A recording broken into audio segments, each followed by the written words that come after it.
Good Luck High Five, episode 537. That's right. You're listening to a show that's for you if you play Magic the Gathering. Whether you play Magic the Gathering and enjoy a cocktail and a story, or you play Magic the Gathering and you're like, I hate stories. In which case, how are you here? We're here for you. I legitimately thought you were going to say whether you play Magic the Gathering and enjoy it, or you play Magic the Gathering and you hate it. Valid. Also valid if you would play Magic and like it. There's both kinds of you out there. Yes. Anyway, we're a podcast about Magic the Gathering. Yes. I'm one of your hosts, Maria. I'm another one of your hosts, Megan. And we are fresh off a Pro Tour this past weekend. Yes. Pro Tour March of the Machine marched into Minneapolis. Yes, it was here in our hometown. Our hometown. It was so much fun. Also, it was so many people told me how much they liked it. Oh, yes, absolutely. Yes. So many people did. I talked to two Canadians who were like, I could not have picked Minneapolis out of a lineup of American cities. They didn't say it like that, but they were basically like, what would they be shown? They're like, I basically never heard of this place, but it is my favorite American city so far. All right. And I was like, yes. We got there. Yes. Yeah, it was a great time. The weather was beautiful. The convention center was really well set up. Yeah. Everybody seemed to be super happy and having a fantastic time. There was so much play space, which everyone was thrilled about. Like, there was so much space to just sit and play games of Magic. Cannot recommend Minneapolis or the MagicCon that was at Minneapolis in the past now. Sorry. Yes, we can't recommend it enough. It already happened. But hey. It was such a great time. If you said hi there, hello again. Thank you for coming up and talking to us. We really, really appreciate it. Thank you so much to everyone who came to our panel on Friday. It was a delight. It was so much fun. It was a delight. We gave away so many. We gave away like 2 boxes. We gave away one draft booster box and 3 boxes of collector packs. Wow, we're so nice. So it was like over 70 packs that we gave away. Our show was so delightful. Our guests were great. The person who won the Good Luck High Five game show, the first inaugural champion, Benjamin Wheeler of Loading Ready Run. Wheeler. Congratulations. You know what? Unsurprising. Not surprised. Not surprising. He's a very, very funny man. Exactly. And he did a movie pitch that will go down in infamy, truly. I got to look up the name of the card again because his pun was next level. We played movie pitches with them. Yes, and we did. He made a pun for the card. His card was Botanical Brawler. Oh my goodness! And his movie was about it was essentially John Wick. It was John Wick and Speed 2 combined. Speed 2 is the one that's on a boat. Yeah. And John Wick, and he's like, but there's no guns, and they're on a boat, and they're still fighting. Yes. And it's called Boat and Knuckle Brawler, Botanical Brawler. And it was very good. How can he not win that category with that movie pitch? Yes. I mean, it was pure gold. Boat and Knuckle Brawler. Boat and Knuckle Brawler. I'd see it. Wouldn't we all? And you know what? Keanu would do it. Yes. He would do it because he knows good scripts when he sees them. Exactly. Good concepts, even. Yeah. Scripts in production. Actually, it's not. There's a writer's strike. Yes. It's not. Speaking of, remember, you always support striking workers. There you go. Okay? There it is. If you were like, do I support striking writers? The answer is yes. And if you're listening to the show, you probably already felt that way. But just in case you weren't sure how you felt about it, you support striking writers, and you especially support writers who say you cannot full on replace us with AI. I mean, the writers that have been writing for TV over the past few years have just been killing it. Yes. There's so many incredible, wonderfully written series. It is wild to me. So now you're on a TV podcast. Now we're on a tangent. But you know what? It's happening. Ride this wave with us. Okay. I was talking with someone yesterday. We were talking with BDM, who's going to be on the show later. Yeah, by the way. Let's tell you what's coming up in this show. Yeah. BDM's going to be on it. He's going to tell us a story. But we were talking, he was telling us a show recommendation. And he was like, 10 years ago, if this show had come out, it would have been the best thing on TV. Everyone would have been talking about it. Exactly. But the thing is that right now, the quality of television is so high that it is like, it's just another show that is really excellent. Right, exactly. But it does not stand out because there are so many excellent shows right now. Dude, if all you need to do is remember the last writer's strike 15 years ago and remember what happened to those TV shows. Do you all remember when Landry murdered someone in season 2 of Friday Night Lights?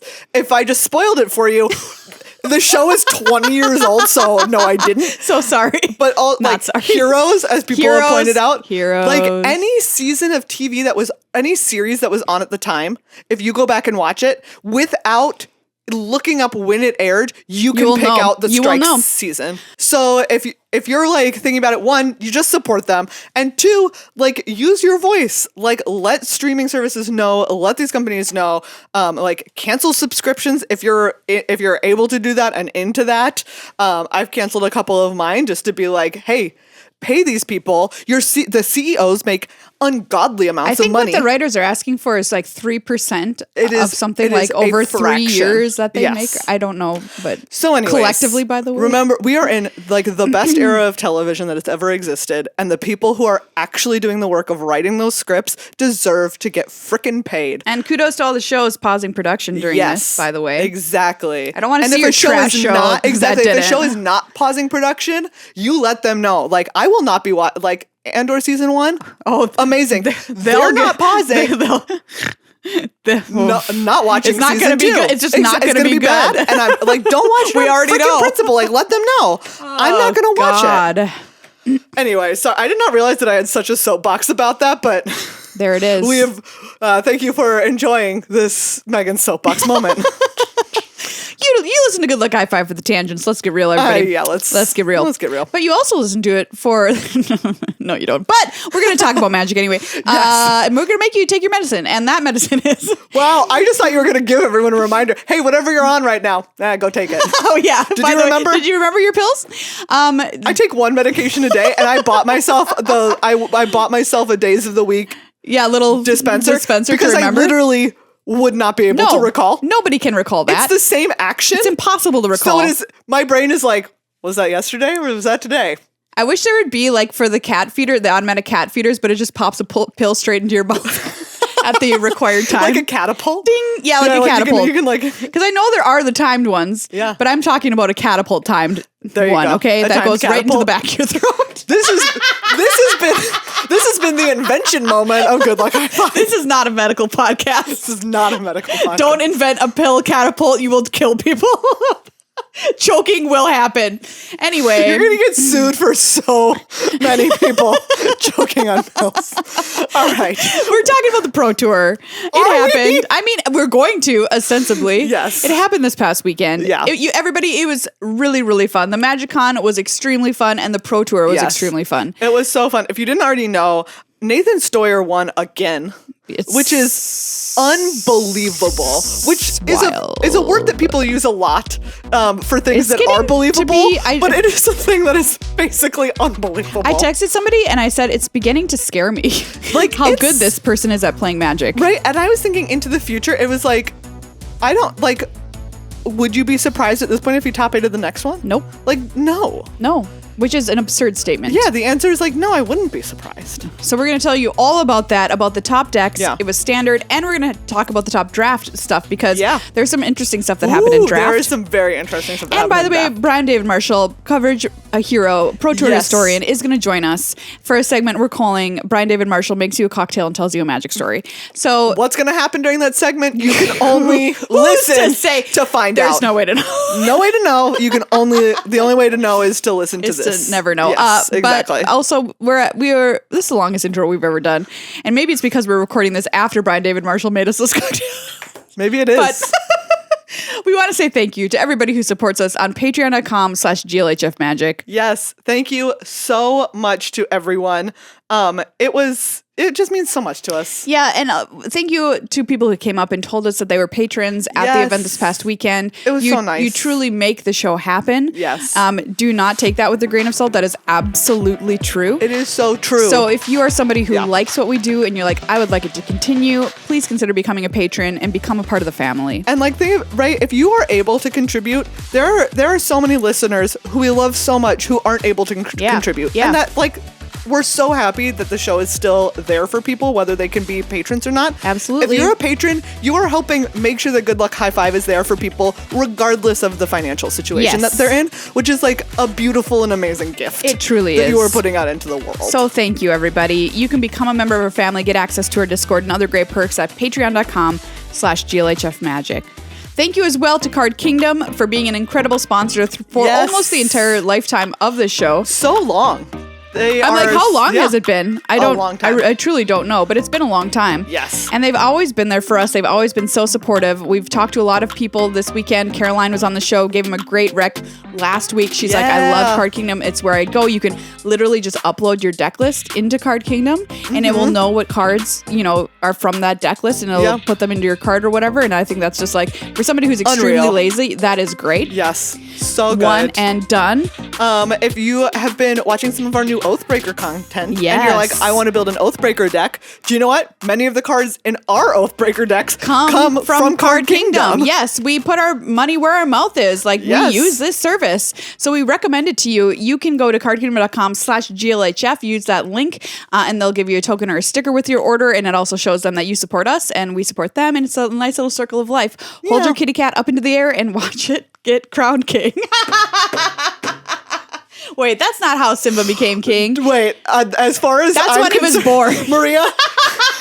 Maria, your description of the Lion King was so far from what happens in the film The Lion King that I could not put two and two together. At the beginning, the circle of life, he's born and they raise him up. Yes, I get there now, but when you initially said raise your kitty cat in the air and watch him be crowned king, I did not know what you were talking about. This is a problem I have with my mouth and my brain. Like, my brain is already 10 miles down the road, and my mouth's like, yeah, you've already thought this. Get it. You've thought what I have thought already. It's not how brains work. It's not telepathy. It's not a thing. We got there eventually. But initially I was like, is that a thing? If you have a cat and you want to send us a picture of you holding your kitty cat up into the air as they're born /crowned king, please tweet us at GLHF or put it in the Discord. Please, in the Discord, we need photos of your pets being held like Simba at the beginning of The Lion King. # kitty cat king. All right, Pro Tour March of the Machine, everybody. Yes. It truly proved that the one and only Nathan Sawyer is a machine. Oh my goodness. Taking the whole thing down. To give you like a reference point for how many times players have back-to-back-to-back top-aided premier events like this, it has been done 3 times before.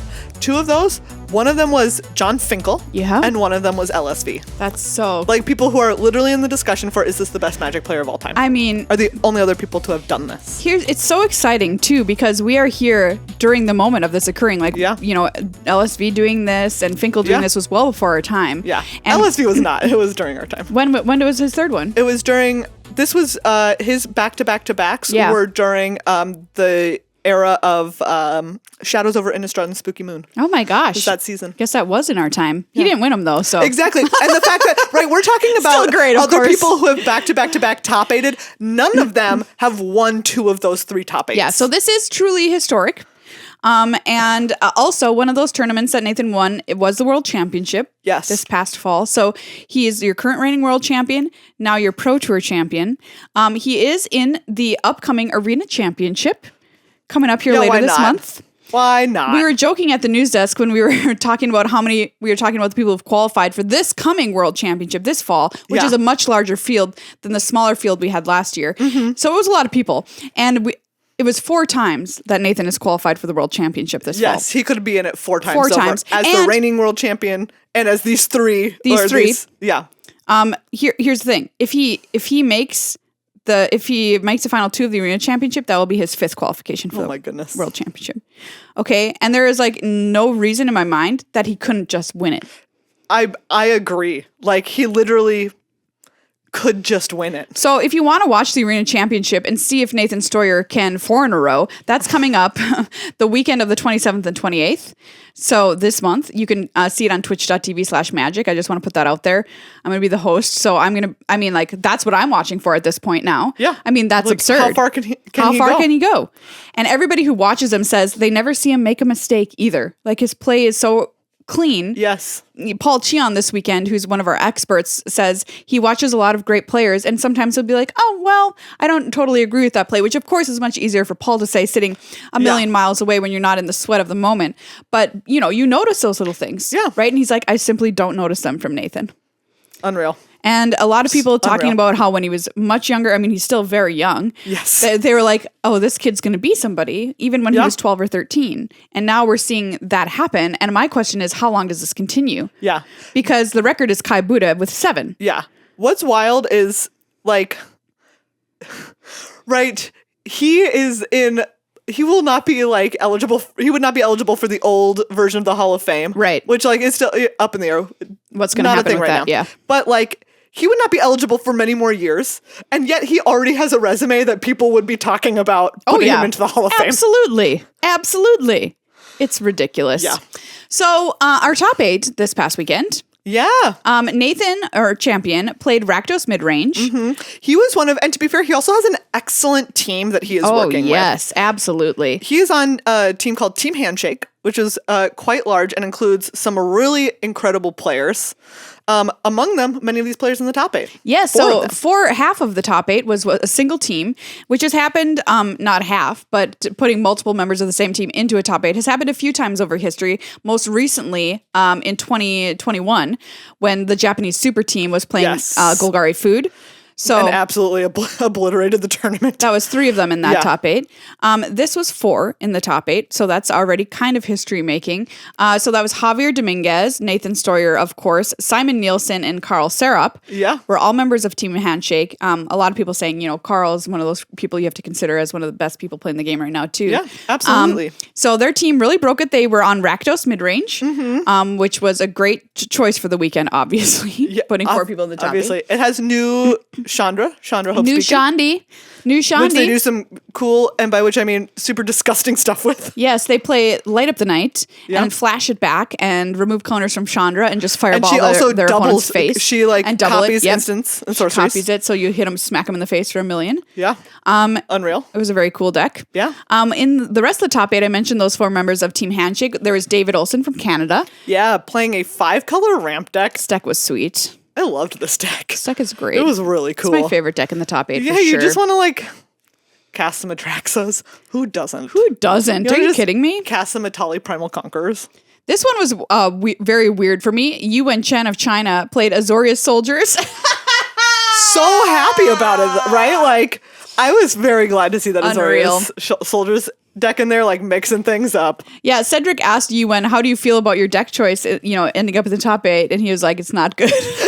He's like, I just got lucky. I don't know what to tell you, which I'm sure is being slightly humble. Yes. But also, in a field of Rakdos, I don't think I ever want to be an Azorius Soldiers player. No, absolutely not. Autumn Burchett made the top 8, your Mythic 1 champion, playing Orzhov mid-range. Yeah. It's a bit this deck was cool. It was cool. I call it a misnomer because it's mono white. It is basically mono white with some nice sideboard options. And the ability to cast Breach the Multiverse, which is another card of the weekend. 7 mana, mill 10, put 2 things onto the battlefield. It was nasty. Very, very good. Nasty. Yeah, it was very cool to watch Autumn pilot this deck. I mean, she's just an excellent player. Good. And the games were so long and so intense. Oh, yeah. Right. And but Autumn be in her shoes. Just does I could not maintain that level of play for that amount of time. No way. Not even close. No, I don't know how she does it. I would be making mistakes left and right by into game 2 of my first match of the day. And she just has the calm and composure playing this complicated, long slog of a deck. And they noted also, so we saw in the top 8, Autumn's matches went very, very long. Yeah. They often went to 5 games. Those games took a long time. And yet, in the Swiss portion of the tournament, which is timed, Autumn had no draws. Jeez. Which means that she not only was playing this deck very well, but was playing this deck with a speed that allowed her that we did not see at the regional championships. No. With a speed that was snappy enough. Yeah. To make sure that she had no draws, despite the fact that her deck was so grindy. Carl Serup, we mentioned, also on Rakdos Midrange, and Kane Reinhardt on Rakdos Reanimator. Rakdos Reanimator, another cool list this weekend, bringing back big things back from the graveyard. And Kane was the other finalist that faced Nathan Stoyer in the finals, lost 3 games to 1. Yeah. And Kane is one of those players, right? As a person who primarily knows pros from Pro Tours. Yeah. I hadn't heard of them, but they are apparently a Magic Online streamer and grinder who's just exceptionally good. So everyone who knows Kane by their Magic Online handle was like, yeah, this makes a lot of sense. Yes, like, absolutely. This player is really excellent at the game and has just been one of those like players online that you know about. If you're on Magic Online, you're like, oh no, this is like the end boss of Magic Online events. Yeah. And Nathan Stewart, now the end boss of paper events. Yes, exactly. And online events, has won 2 mocks, by the way. Oh my God. I forgot about that. Yeah, and now potentially, like, I'm not going to try and oversell it, but they're playing an arena championship coming up at the end of the month, and I'm like, I don't know, man. That there's a hot chance that they will also win that. Yeah. So anyway, the top 8 was very exciting. Super exciting to see Nathan win again, just because the streak's unreal, and the question now becomes, can he do it again? So that was a look at Standard. Standard, Rakdos mid-range, the deck of the weekend, Fable of the Mirror Breaker. A lot of people talking about that card. It was the most played card across the decks. And a lot of people saying now, is this card going to get banned? Especially since we had the announcement from Wizards of the Coast that Standard is moving to a 3-year rotation from a 2-year rotation. So what they're trying to do is support local game stores by making more people interested in playing Standard because their cards will be more relevant for longer. Like that was a reason a lot of people cited that they weren't playing Standard, which, by the way, they weren't in stores, right? Yeah. So what are you going to do? You're just going to let that happen and let it wither on the vine and die, or are you going to try and fix it? So this is an attempt to fix that, making cards relevant for longer, giving design the opportunity to design cards for the format that they are designing so they can print answers to cards, and also help support weirder archetypes like Azorius Soldiers was one that was called out as being able to be more supported, so we're not just constantly seeing mid-range decks. Fingers crossed we get that Fable ban though. I mean, yeah. And I think with this, I mean, they did not say what their banning philosophy would be, but I'm just going to be hope like, it starts with banning Fable. Banning Fable. Our ban philosophy is that we are currently banning Fable of the Mirror Breaker. I don't see any way that they don't become more aggressive with their bans with a 3-year standard. Even so just a little bit. So. Even just slightly, right. I also just wanted to quickly shout out in this top 8 Simon Nielsen. Yes. Just because it's so nice to see him being successful, right? This is his second top 8 now in the last couple of years. And he's just so delightful. And there was like a clip of him like when Simon lost to Autumn in the quarterfinals of the top 8. He's like the first person sitting there across from Autumn, like applauding her and being like getting everybody else to be like applaud for Autumn having just won. And then they gave a hug. Exactly. So I just want like, what a nice person. It's just so nice to see like a lovely, nice gem of a person succeeding at the game also. Absolutely. So. I give Simon the Good Sport Award in Magic. Absolutely. Mr. Congeniality as well. Yes, he's Mr. Because everybody loves him. He loves dancing and around. Also, he's a member of the FBI who has foiled a plot to explode a beauty crown on top of Nathan Stoyer's head. He is Miss Congeniality. He is Miss Congeniality. I'd see him reprise that role. Yeah. I'd see that. So we'll see what happens with Standard. That bombshell announcement was pretty interesting from Wizards. Very curious to see how that changes the format. All I can say is I'm very happy if more people start playing it. Yeah, I really hope so. So yeah, let's also talk about what do you want to do next? Draft? Yeah, let's talk draft real quick. Yeah, let's talk draft. We say it here on the show, and people say it on Twitter, whatever, that it's a great format. But hearing it, basically nobody going against that thought, including all of the pros at the Pro Tour, that was kind of, it was super validating and like also so exciting to see people play this format. Everybody loves it. Everybody loves it. On day 1 of draft, like the 3-0 lists ranged from everything from like mono red. Someone 3-0'd their draft with mono red, which I love that. Great. 2 people 3-0'd their draft with 5 color. Beautiful. One of those people being Jim Davis, who is undefeated on day 1. Yes. And then, like one of the big winners was white blue. White blue. One of the most successful white decks. Black. White black also being like the next one. Yeah. These really great drafts. 3 people went 6-0 in draft, which is just a very, like, at this level of draft is very impressive. Yeah, somebody tweeted out very cool stats, was the number of draft pod trophies some players have at the Pro Tour. Yes. Which is like, Shota has 29. Shota Yasoka has 29. 29 times Shota has 3-0'd a Pro Tour draft, which is absolutely nuts. LSV added two more trophies to that this weekend. He was another viewer to 3-0 drafters. Yeah, so on the first day, he was one of the players in white blue and just had like a very aggro 16 land. Wow. White-blue draft deck that was like very knights focused. Love it. It had some sword cavaliers, which are the 3 ones that get first strike if another knight enters. But also, I really loved, he had Tetsuko Umezawa Fugitive. Sure, yeah. Which makes those 3 ones unblockable. Which is just very, very good. So anyways, it was cool to see this deck, which was very much about like a lot of knights giving each other bonuses, and then some sweet convoke spells really getting the job done. Really, the knights shouldn't be giving each other bonuses. Their lords should be giving them the bonus, you know, like for holiday pay. You're right. Do you know what? It should not be like an office white elephant. You should just get a gift from your boss. You're not wrong, Maria. Thank you for pointing it out. There it is. Thank you.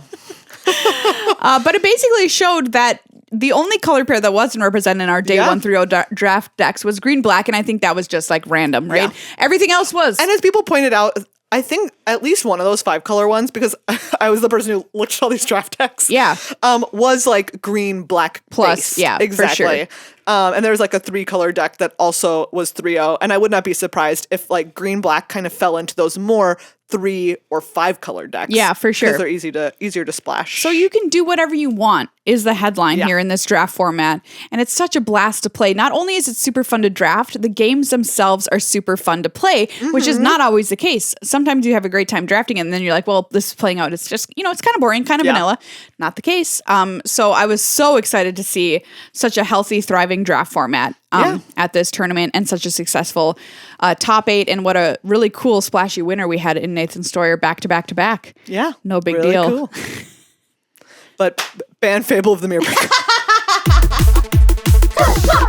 Hey everybody, and welcome to a brand new segment here on Good Luck High Five that we're calling Brian David Marshall Makes You a Cocktail and Tells You a Magic Story. Wow, what's going to happen during this segment? I know, it's like very mysterious. Yeah, I'm not sure. I hate things that are so arty. Yes.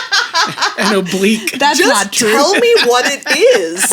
We're welcome and joined by Brian David Marshall on the show today. Brian, this is your 3rd time on the show? I think it is, yeah. I think the last time I was on the show was after Mythic Championship Richmond. Yeah, that was a long time ago. Yeah. Wow. Another lifetime ago, if you will. Pre-pandemic. One lifetime. Pre-demic. And you in the pandemic time and time since have become a cocktail connoisseur. Is that a fair thing to say? I have. Oh, I always like making things. I like making cookies. I like cooking. Over the course of the pandemic, I spent a lot of time drinking.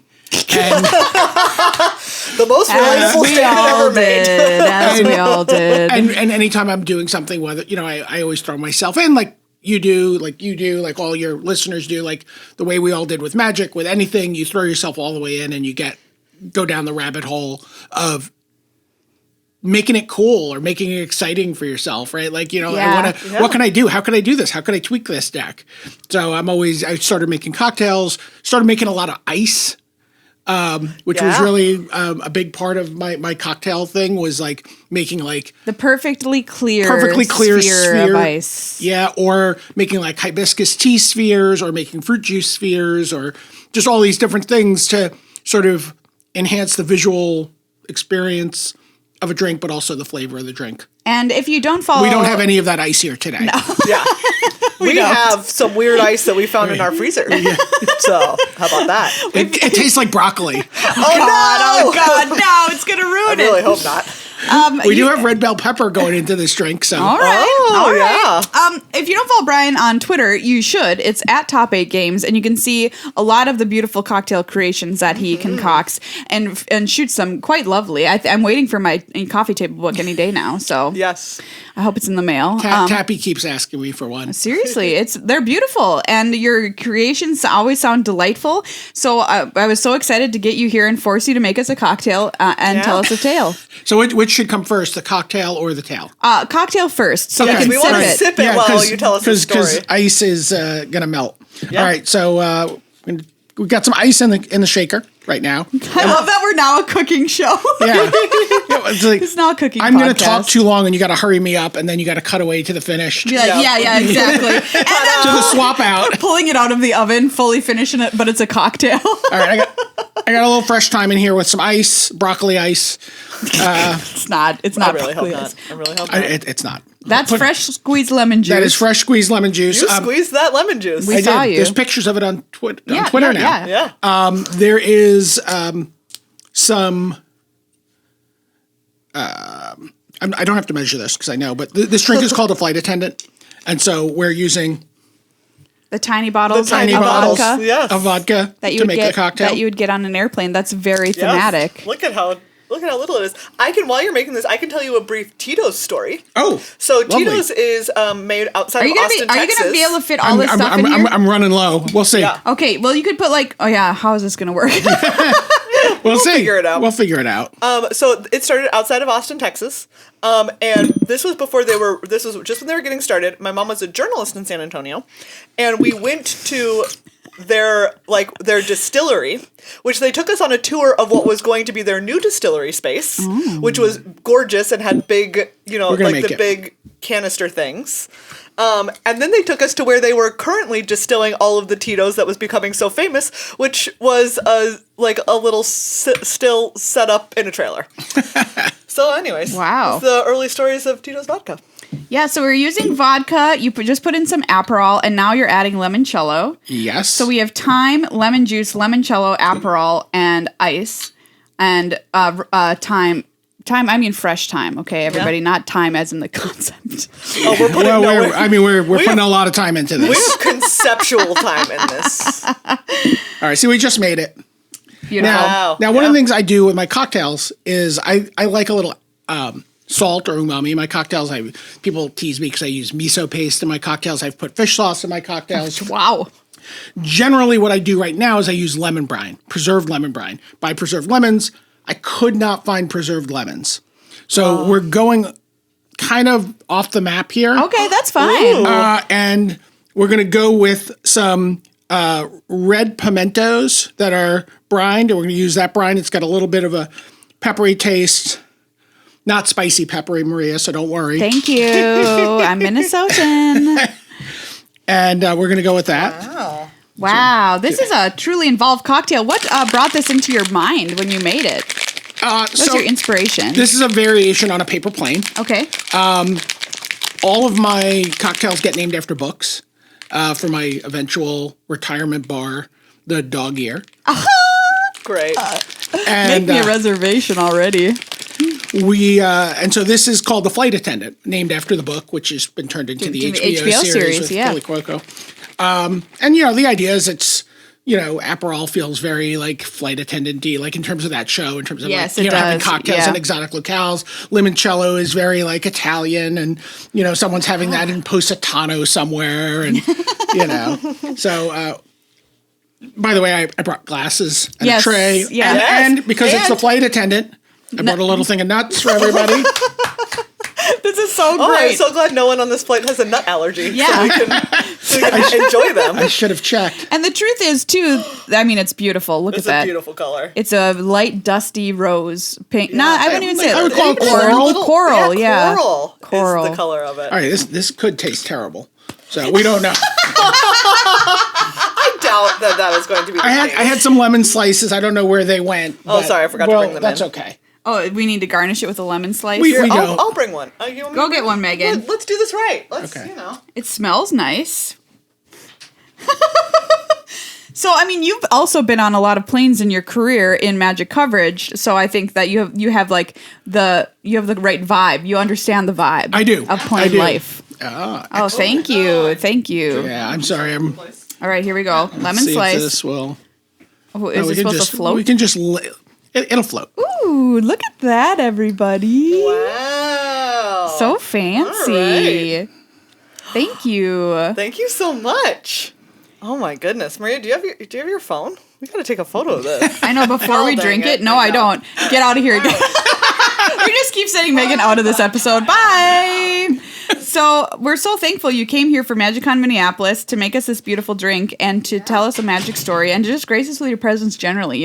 Oh, I am here, also, to hang out with you guys. Yay! Two of my favorite people. I mean, the story I could tell would be very easily going to the Community Cup, never having met you guys, knowing of people talking about Magic the Amateuring on Twitter, and then meeting the two of you playing there and you 3-0'd draft.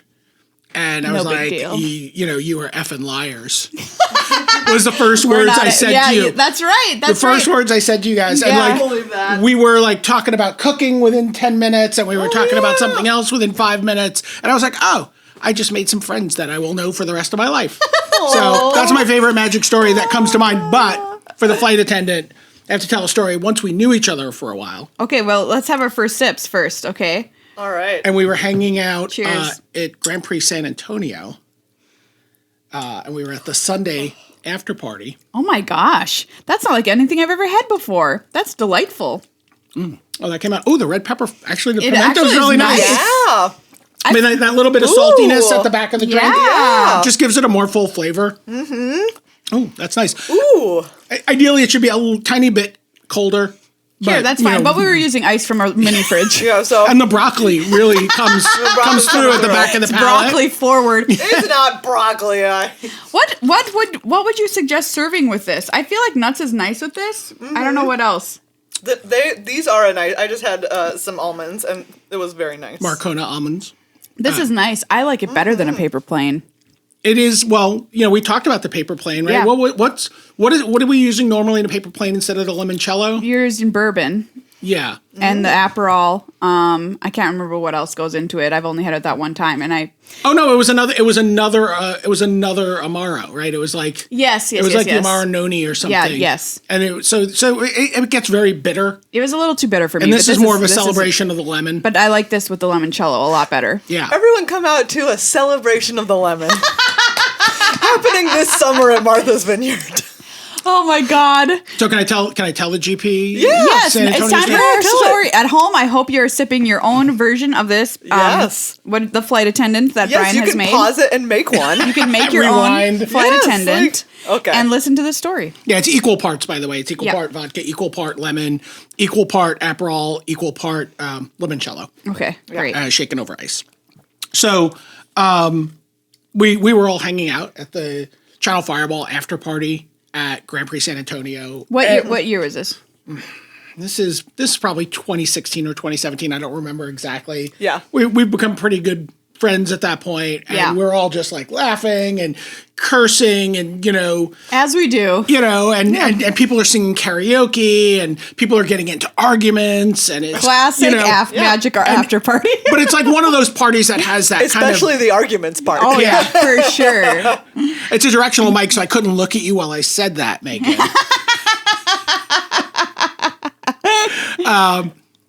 So we it's one of those parties that just had that great vibe, right? Yeah, Like everyone was yeah. just like in this great, and everyone just kind of, and at some point we're leaving the bar, and nobody kind of wants it to end. And I'm hanging out with Corbin and Corbin Hostler, cover writer, reporter yep. extraordinaire, and I was like, we end up getting some more beers.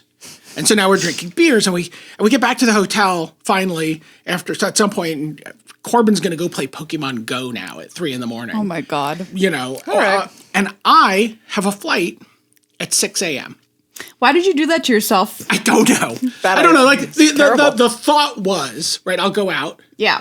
and I'll stay up, right, and I'll just Yeah, you'll stay No, I awake would do until you this. I go would to the do this. airport. You're not the first Magic player that's thought that right, before. right. I'll stay up and then I'll leave, maybe a little early. I can sleep at the gate if I have to, right? But I love this. This is so quintessential, this story. But we get back to the hotel room and Corbin's talking about going out for Pokemon. And I'm like, I don't know. I gotta put my head down on the pillow for like an hour or something. And Corbin's like, I don't think you should do that, but I'm going to play Pokemon Go, so I'm going to do nothing to stop you from doing that. Yeah, yeah. And I do it. I lay my head down on the pillow.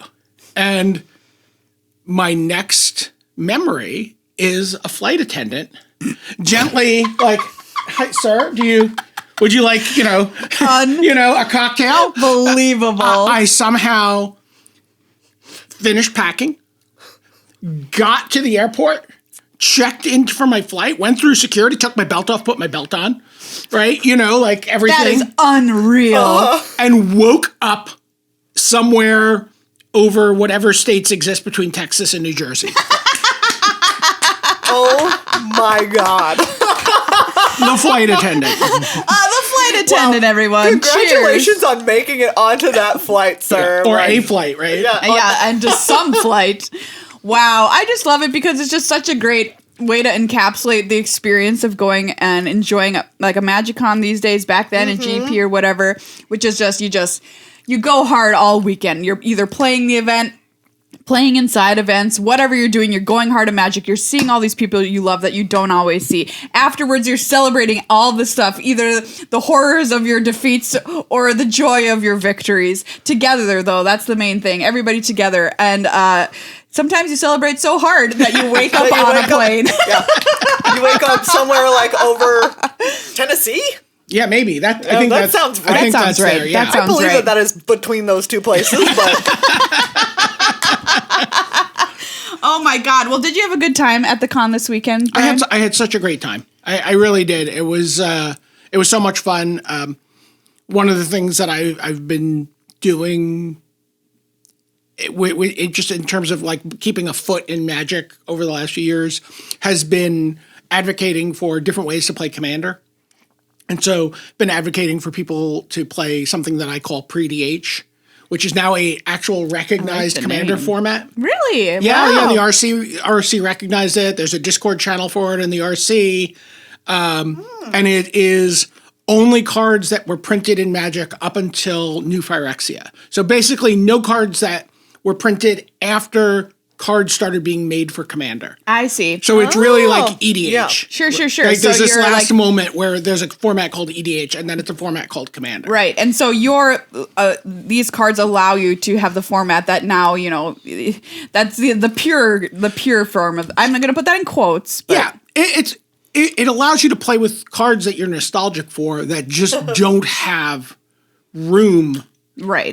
They're crowded out by the number of words on the new cards. Yeah, You know what I yeah, mean? Like, yeah. their cards do so much. The rate on cards is so, like, incredible, especially stuff that gets released for the Commander format, that it's impossible to still play a card like Soothsaying or Compulsion or, Trigon Predator just feels quaint, like Wow. Yeah. and I really wanted to play with those cards. And so, creating this sandbox that exists within that window of time has been really cool. Sheldon has really embraced it. He's built a deck. And then just having multiple people come up to me this weekend and be like, hey, I built a pre-DH deck. Can we play? Can we That's get in a great. game? And then even having games where I was playing, two of us. It was myself and Lynn Frank with pre-DH decks, and then two players who just were sat down looking for casual, and they had whatever decks, and it was fine because this is just the constraint I've put on myself to build this deck. Well, what do they say about creativity? Restrictions breed creativity? yeah. Yeah. Absolutely.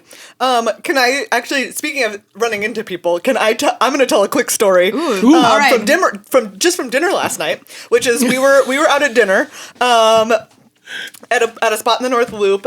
We were like having a great time, and some players from the Pro Tour came in and were like had dinner at a table behind us. Yeah. And they're like we stayed there for a very long time. So eventually like they came in and then they also left while we were still there. Wow. And Eli Loveman was among them.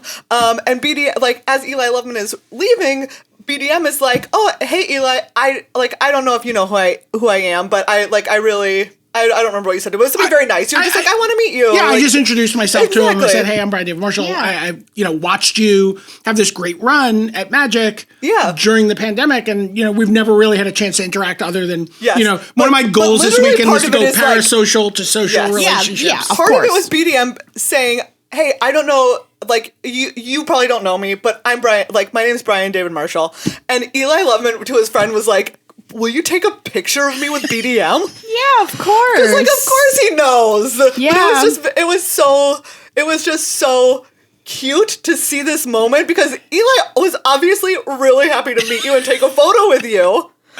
After you had been like, I don't know if you know who I am, but I'm Brian David Marshall. And he's like, yeah, my friend, take a photo of us, please. Oh, that's cute. It was so cute. It was one of my favorite But moments. do you presume people know who you No, are? absolutely right? not. No. But it was just like a really, That's not true of great everybody. moment. That's true. I understand. I can also, So there's so many stories from this weekend. So many stories. I and told many sips. people this story, and then I also heard that the other person in this story told it, but left me anonymous very kindly. Ooh, well, we're getting the full version here. So, the Tan and Grace, his Twitter handle, and also how he is to be referred to. And also how he is to be referred to, was working as a card viewer this weekend, which means he's one of the people who stands behind the players and logs their cards in hand on the, in the feature match area. Yes. And it was he and Frank Karsten who are doing this, as well as a couple of other people. And so, by the way, hard to, it's like not the most glamorous job. No, but it's very hard. It's so very hard, you guys. But it's hard to be insulted about that job if Frank Karsten's doing the job. Exactly. And right? that's Hall of Famer Frank Karsten is like, doing this job. Yes. And he's not insulted about the job. So Island. Yeah. Island. So the Shota matches are easy. Exactly. Islands. Nobody's playing Islands this weekend. So right, like, and I've never met him before. Like, I don't know him. He was very nice. But like he came back and was talking about how he had been having, like, the player that he had just been doing card viewer for was flicking their cards so fast, which is a problem. And I was like, I'll be honest, if they do that and I'm card viewer, I tap them and I'm like, you need to hold your cards still. Yep. Right? Like, I believe that it's part of being respectful to someone doing a job. Yeah, of course. Like, I get that this is what you do, but you also need to be aware for a hot second that I'm just trying to do a job. And so I was like, oh yeah, I usually tap them and say something. And Frank was like, oh, I worry if they're under a time constraint, I don't want to bug them. And I'm like, they made their own problem when they flicked their cards too fast for me to see them. And then to Tannen, I was like, oh, this is where the dagger comes in. To Tannen, I was like, oh, Frank has a different perspective on this because he's played on the Pro Tour. And Tannen looks at me and goes, I played on the Pro Tour. And I was mortified. And he was not mean about it. No. It was just this moment of him being like, I've played on the Pro Tour. And I was like, on the Pro Tour. And so last night I apologized. I was like, I'm so sorry. And he's like, no, it's so funny. I've been telling people that story from my point of view. I didn't tell them who did it. I was like, you can tell them it was me. Tell them it was me. Tell them it was me. I want them to know it was me. It's just in the realm Puts the dagger in. I'm not overthinking people, like, not expecting people to know who you are. But Brian, anyways. you, of course, in my opinion, even though you're not on coverage currently with us making shows, you are the heart and the soul of the show, and you always will be for me, and your spirit always will be in everything that you've ever done to make the show what it is. And I'm curious how you feel about us being back and return to paper and all that kind of stuff and doing shows like this again. I love it. I'm so happy. Like, made a point of coming into the room at the start of draft just to hear the flick, flick, flick, flick, flick, flick, flick, flick. There's something where the players count out their cards in their draft pack to just make sure all the packs are even, that there's nothing wrong. And there's something about that sound of 300 people. Was that like 300? 252. Just like all counting out cards at the same time. And there's so much like poetry in that sound for me. Because especially on day one.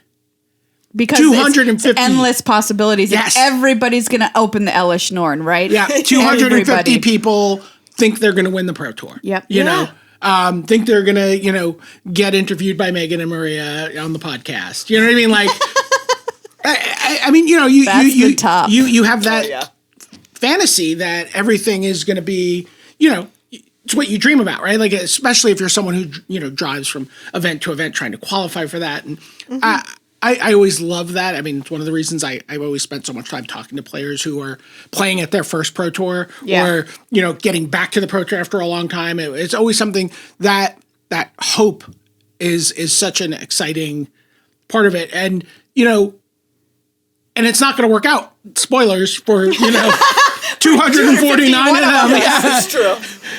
So I love that. I love that sound. And I love that people are playing Paper Magic. And, it feels like a Pro Tour. And, the players will talk about it and they'll be like, it feels like a Pro Tour. Yeah.